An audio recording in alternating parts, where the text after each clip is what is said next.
장애인 문화복지신문 제249호 제12면 기사입니다. 용인시 수지장애인 복지관, 아뜰리에 플레이투게더와 업무 협약 체결.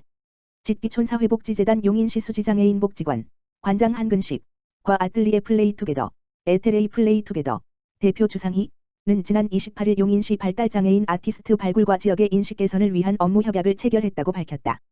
이번 업무 협약을 통해 용인시 수지장애인 복지관은 아뜰리에 플레이투게더와 함께 용인에 거주하는 장애인과 가족을 위한 문화예술 활동 활성화를 위해 협업하고 지역사회 공동체 발전을 위한 연대 활동을 적극적으로 모색할 계획이다.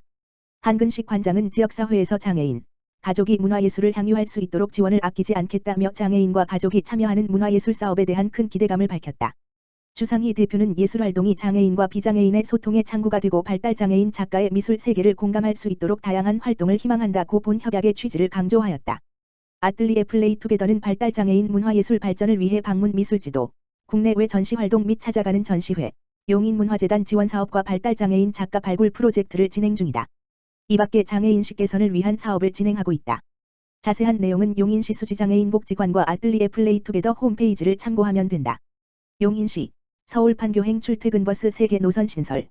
용인의 서울 판교 방면 프리미엄 출퇴근 버스 노선 3개가 신설된다. 용인시는 30일 경기도의 출퇴근형 광역버스인 경기 프리미엄 버스 시범 사업에 참여해 3개 노선의 버스를 운행할 방침이라고 밝혔다. 출퇴근 시간대에 집중되는 서울 방면 버스 이용 수요에 효과적으로 대응하고 대중교통 수단의 다양성을 높이기 위해서다. 신설 3개 노선은 서천지구와 아곡지구에서 판교 테크노밸리 방면 2번지개 노선, 아곡지구에서 양재시민의숲 방면 1번지개 노선 등이다.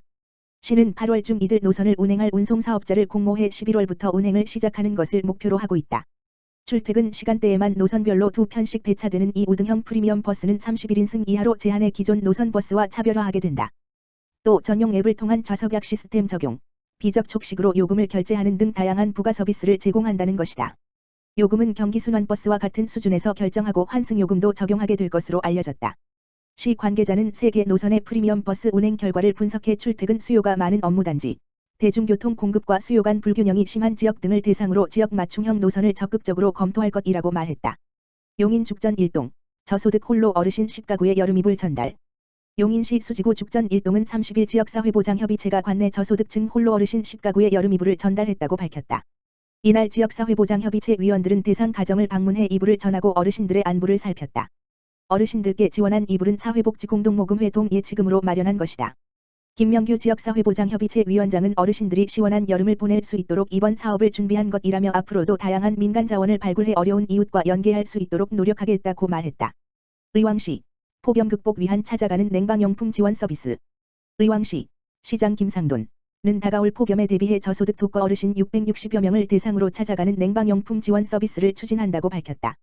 이번 서비스는 지난 20일부터 저소득 독거 어르신들에게 쿨방석, 쿨토시, 쿨스카프, 손선풍기 등의 냉방용품을 전달하며 어르신들의 안부를 확인하고 폭염에 대비한 행동요령과 건강수칙 등을 안내하는 서비스이다.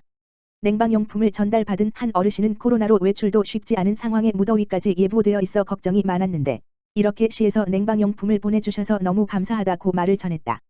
김상돈 시장은 코로나19 장기화로 어려운 시기에 극심한 무더위까지 예고되어 있어 어느 때보다 폭염에 취약한 어르신들의 건강관리가 우려된다며 이번 물품 지원으로 어르신들께서 폭염으로부터 안전한 여름을 보내기를 바란다고 전했다.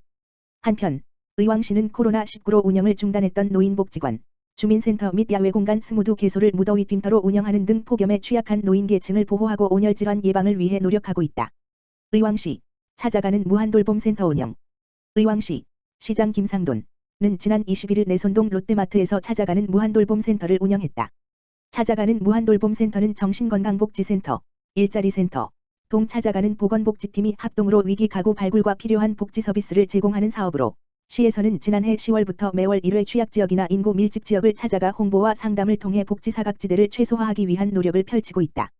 이번 찾아가는 무한돌봄센터 운영으로 총 52건의 상담이 이루어졌으며 위기 가구로 발굴된 대상자에 대하여 초기 상담 및 욕구 조사를 통해 공적급여, 민간자원, 통합사례관리 등의 맞춤형 통합 서비스를 지원할 예정이다.